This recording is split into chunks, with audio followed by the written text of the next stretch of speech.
قرآن کے اس دعوے سے ہر کہ و ما واقف ہے کہ وہ تمام نوع انسانی کی ہدایت کے لیے آیا ہے، لیکن جب کوئی شخص اس کو پڑھنے بیٹھتا ہے تو دیکھتا ہے کہ اس کا روئے سخن زیادہ تر اپنے زمانہ نزول کے اہل عرب کی طرف ہے، اگرچہ کبھی کبھی وہ بنی آدم اور آمد الناس کو بھی پکارتا ہے، لیکن اکثر باتیں وہ ایسی کہتا ہے جو عرب کے مذاق، عرب ہی کے ماحول، عرب ہی کی تاریخ اور عرب ہی کے رسم و رواج سے ربط و تعلق رکھتی ہیں۔ ان چیزوں کو آدمی دیکھ کر سوچنے لگتا ہے کہ جو چیز عام انسانوں کی ہدایت کے لیے اتاری گئی تھی، اس میں وقتی اور مقامی اور قومی عنصر اتنا زیادہ کیوں ہے؟ اس معاملے کی حقیقت کو نہ سمجھنے کی وجہ سے بعض لوگ اس شک میں پڑ جاتے ہیں کہ شاید یہ چیز اصل میں تو اپنے ہم اثر اہل عرب ہی کی اصلاح کے لیے تھی، لیکن بعد میں زبردستی کھینچ تان کر اسے تمام انسانوں کے لیے اور ہمیشہ ہمیشہ کے لیے کتاب ہدایت قرار دے دیا گیا۔ جو شخص یہ اعتراض محض اعتراض کی خاطر نہیں اٹھاتا بلکہ فی الواقع سے سمجھنا چاہتا ہے، اس سے میں مشورہ دوں گا کہ وہ پہلے خود قرآن کو پڑھ کر ذرا ان مقامات پر نشان لگائے جہاں اس نے کوئی ایسا عقیدہ یا خیال یا تصور پیش کیا ہو یا کوئی ایسا اخلاقی اصول یا عملی قاعدہ و ضابطہ بیان کیا ہو جو صرف عرب ہی کے لیے مخصوص ہو اور جس کو وقت اور زمانے اور مقام نے فی الواقعہ محدود کر رکھا ہو۔ محض یہ بات کہ وہ ایک خاص مقام اور زمانے کے لوگوں کو خطاب کر کے ان کا مشرکانہ عقائد اور رسوم کی تردید کرتا ہے اور انہی کے گرد و پیش کی چیزوں کو مواد استدلال کے طور پر لے کر توحید کے دلائل قائم کرتا ہے، یہ فیصلہ کر دینے کے لیے کافی نہیں ہے کہ اس کی دعوت اور اس کا اپیل بھی وقتی اور مقامی ہے۔ دیکھنا یہ چاہیے کہ شرک کی تردید میں جو کچھ وہ کہتا ہے، کیا وہ دنیا کے ہر شرک پر اسی طرح چسپاں نہیں ہوتا جس طرح مشرکین عرب کی شرک پر چسپاں ہوتا تھا؟ کیا انہی دلائل کو ہم ہر زمانے اور ہر ملک کے مشرکین کی اصلاح خیال کے لیے استعمال نہیں کر سکتے؟ اور کیا اس بات توحید کے لیے قرآن کے طرز استدلال کو تھوڑے سے رد و بدل کے ساتھ ہر وقت ہر جگہ کام میں نہیں لایا جا سکتا؟ اگر جواب اسبات میں ہی ہے تو پھر کوئی وجہ نہیں ہے کہ ایک عالمگیر تعلیم کو صرف اس بنا پر وقتی و مقامی قرار دیا جائے کہ ایک خاص وقت میں ایک خاص قوم کو خطاب کر کے وہ پیش کی گئی تھی۔ دنیا کا کوئی فلسفہ اور کوئی نظام زندگی اور کوئی مذہب فکر ایسا نہیں ہے جس کی ساری باتیں از اول تا آخر تجریدی ایبسٹریکٹ طرز بیان میں پیش کی گئی ہوں اور کسی متعین حالت یا صورت پر اس کو چسپاں کر کے ان کی توضیح نہ کی گئی ہو۔ ایسے مکمل تجرید اول تو ممکن نہیں ہے، اور ممکن ہو بھی تو جو چیز اس طریقے پر پیش کی جائے گی وہ صرف صفحہ کاغذ پر ہی رہ جائے گی۔ انسانوں کی زندگی میں اس کا جذب ہو کر ایک عملی نظام میں تبدیل ہونا محال ہے۔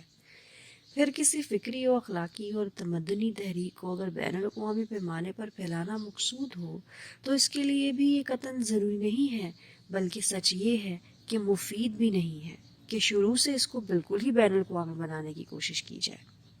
در حقیقت اس کا صحیح عملی طریقہ صرف ایک ہی ہے، اور وہ یہ ہے کہ جن افکار اور نظریات اور اصولوں پر وہ تحریک انسانی زندگی کے نظام کو قائم کرنا چاہتی ہے، انہیں پوری قوت کے ساتھ خود اس ملک میں پیش کیا جائے جہاں سے اس کی دعوت اٹھی ہو، ان لوگوں کے ذہن نشین کیے جائیں جن کی زبان اور مزاج اور عادات و خصائل سے اس تحریک کے دائیں بخوبی واقف ہوں، اور پھر اپنے ہی ملک میں ان اصولوں کو عملاً برت کر اور ان پر ایک کامیاب نظام زندگی چلا کر دنیا کے سامنے نمونہ پیش کیا جائے۔ تبھی دوسری قومیں اس کی طرف توجہ کریں گی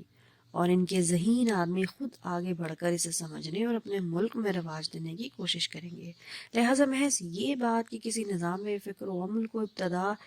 ایک ہی قوم کے سامنے پیش کیا گیا تھا اور استدلال کا سارا زور اسی کو سمجھانے اور مطمئن کرنے پر صرف کر دیا گیا تھا،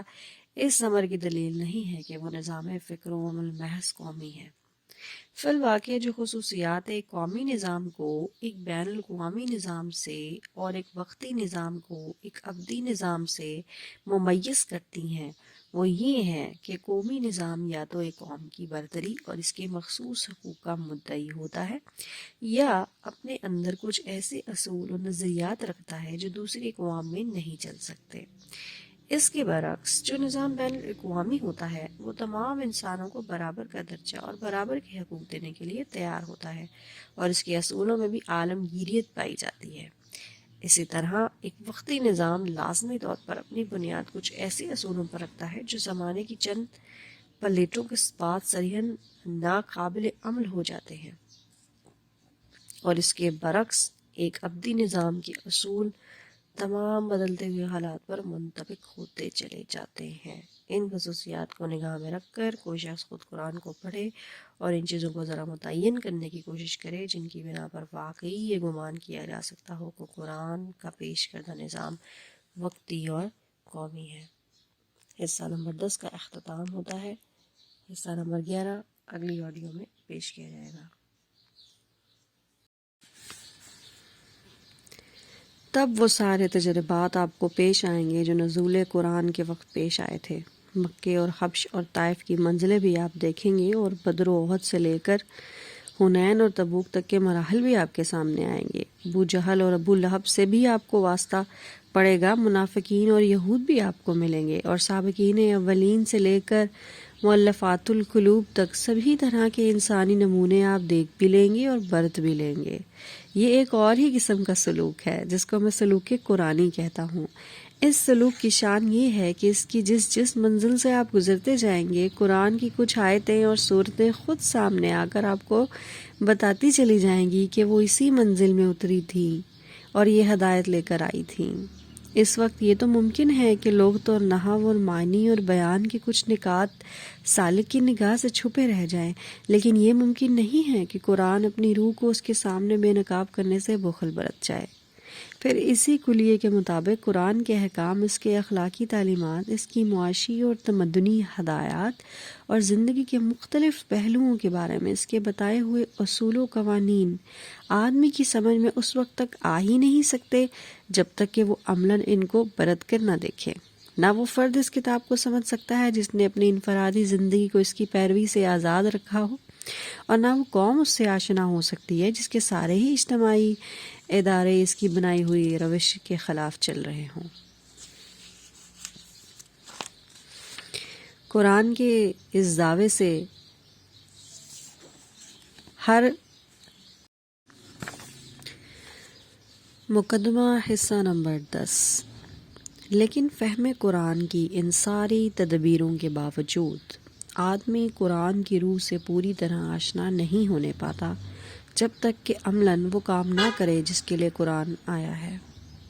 یہ محض نظریات اور خیالات کی کتاب نہیں ہے کہ آپ آرام کرسی پر بیٹھ کر اسے پڑھیں اور اس کی ساری باتیں سمجھ جائیں۔ یہ دنیا کے عام تصور مذہب کے مطابق ایک نری مذہبی کتاب بھی نہیں ہے کہ مدرسے اور خانقاہ میں اس کے سارے رموز حل کر لیے جائیں۔ جیسا کہ اس مقدمے کے آغاز میں بتایا جا چکا ہے کہ یہ ایک دعوت اور تحریک کی کتاب ہے۔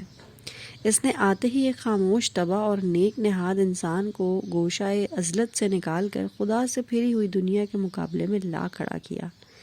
باطل کے خلاف اس سے آواز اٹھوائی، اور وقت کے علم برادران کفر و فسق و ضلالت سے اس کو لڑا دیا۔